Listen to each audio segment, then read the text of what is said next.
Hai anak-anak, ya salam dan apa kabarnya? Ya kerinduan Bapak, anak-anak dalam keadaan sehat dan boleh mengikuti pembelajaran di hari ini dengan baik. Ya anak-anak silakan membuka LKS-nya halaman 10 dan 15. Hari ini kita masuk di dalam pembelajaran 2. Ya untuk pertemuan kali ini, yuk anak-anak ikuti pelajarannya dengan baik dan menyiapkan bukunya, pulpennya, bahkan LKS-nya. Ya anak-anak, sebelum kita jauh belajar, ya Bapak mengajak kita dulu berdoa. Bapak saja yang pimpin kita di dalam doa. Ya anak-anak silakan berdoa di rumah ya, ikutin Bapak. Ya kita berdoa. Tuhan Yesus, saat ini anakmu mau belajar. Berkati anak-anakmu dalam pertemuan kali ini. Terima kasih Tuhan Yesus, ini doa kami. Demi di dalam nama Yesus kami berdoa, amin. Ya anak-anak, kita masuk dalam pelajaran 2. Silahkan anak-anak membuka halaman 10 dan 15 sampai 15 maksud Bapak. Nah, hari ini anak-anak kita akan membahas tentang ya Allah hadir dalam hidup manusia. Ya anak-anak boleh ya membuka Alkitabnya. Ya Alkitabnya terdapat di dalam Kejadian ya, Kejadian pasal 1 ayat 26 sampai 27 ya, dan Kejadian pasal 2 ayat yang ke-7. Nah, di situ bahan Alkitab yang akan mendasari ya pembelajaran kita di pertemuan hari ini. Ya anak-anak, semangat ya, dan jangan lupa ya menuliskan nama dan kelas di komentar YouTube Bapak supaya Bapak mengetahui siapa yang sudah menyaksikan video Bapak, siapa yang belum, karena itu merupakan absensi anak-anak untuk kehadiran. Ya anak-anak, diperhatikan sekarang ya. Next. Nah, yang menjadi pertanyaannya anak-anak, kapan Allah hadir dalam hidup manusia? Dan inilah yang menjadi pokok bahasan kita dalam pertemuan hari ini ya. Dalam Kejadian 1 ayat 26 sampai 20 dijelaskan bahwa sejak manusia pertama kali dibuat dan dibentuk, nah disitulah Allah hadir ya. Allah hadir di dalam penciptaan manusia.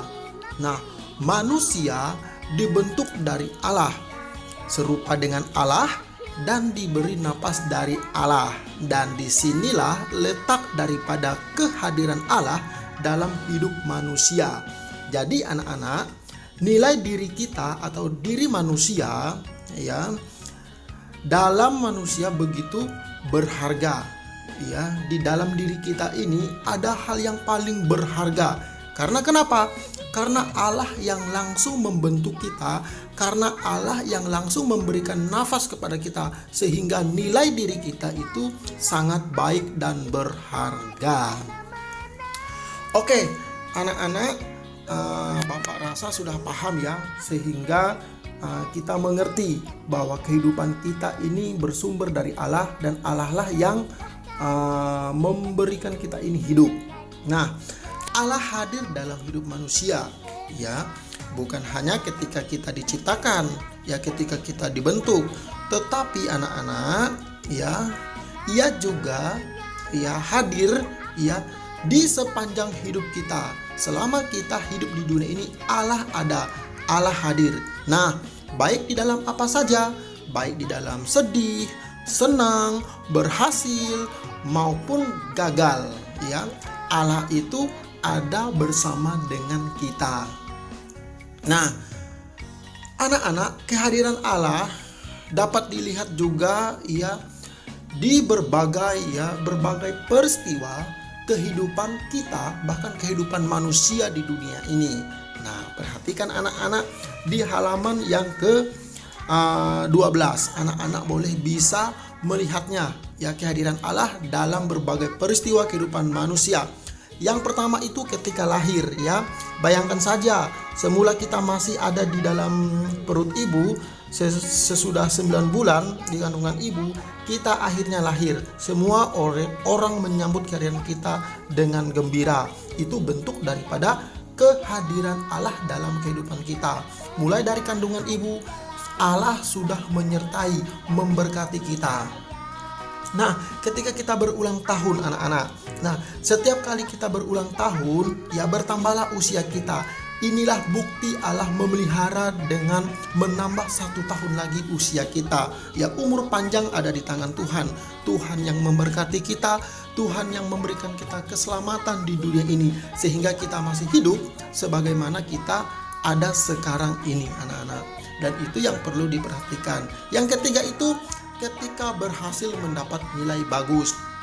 Anak-anak perlu disadari, sesudah belajar dengan bersungguh-sungguh, tentu saja kita perlu berdoa supaya Allah memberikan kesehatan, kecerdasan, dan ketelitian, sehingga kita dapat mengerjakan semua soal dengan baik. Nah, ini juga bentuk daripada kehadiran Allah, asalkan kita memintanya. Melalui apa? Melalui doa, sehingga kepintaran itu ada dinyatakan dalam kehidupan kita.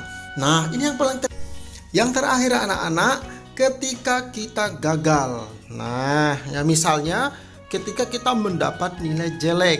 Nah, anak-anak, perlukah kita menyalahkan Tuhan? Tidak perlu. Karena ketika kita gagal, Tuhan masih ada bersama kita. Lalu bagaimana Bapak cara mengatasinya? Nah, cara mengatasinya di situ sangat jelas dikatakan bahwa kita berdoa. Ya, agar kenapa? Agar Tuhan mengingatkan kita untuk lebih giat lagi belajar, dan supaya Allah juga memberikan kita kecerdasan dan kepintaran. Nah anak-anak, Allah selalu ada dalam hidup kita. Ini bukti Allah mengasihi kita.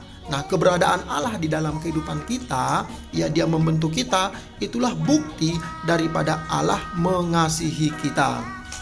Oke, anak-anak, ya, kesimpulan daripada semua pembelajaran kita ini ya adalah ketika semua hal yang Allah sudah berikan kepada kita, jadi hal yang wajib kita lakukan adalah kita bersyukur.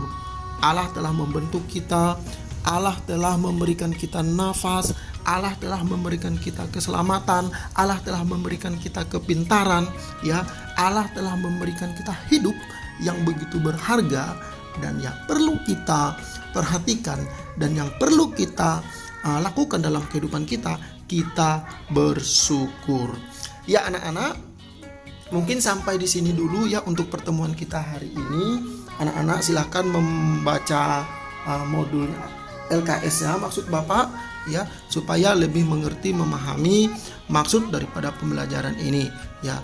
Terus anak-anak jaga kesehatannya ya. Terus semangat dalam belajarnya. Tuhan Yesus memberkati anak-anak. Salam.